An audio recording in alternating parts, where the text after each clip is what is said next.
So this is the trade that I took today.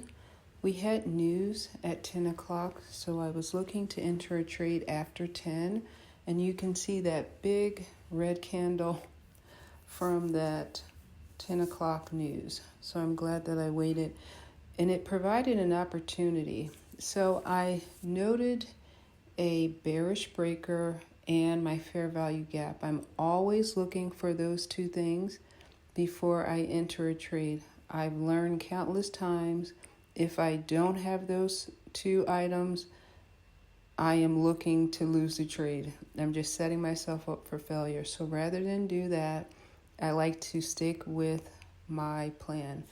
I always have to find a breaker and a fair value gap as my target to fill. So here I am outlining the bearish breaker. This is on the 5-minute. You'll also see it on the 3-minute chart. I like to use my color coding system that I have. So red for bearish breakers, green for bullish breakers, and I use yellow for my fair value gaps.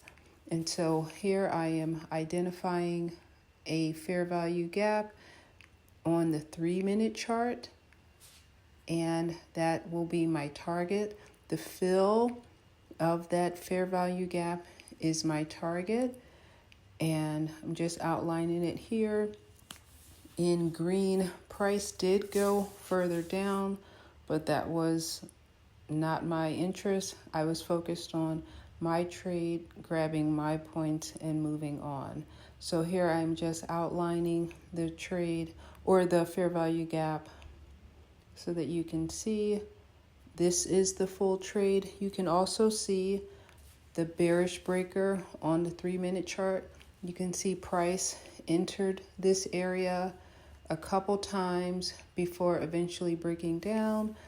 So it's really important once you have identified your bias to stick with it if you have a really firm belief that it's going to work out. 10 before 10.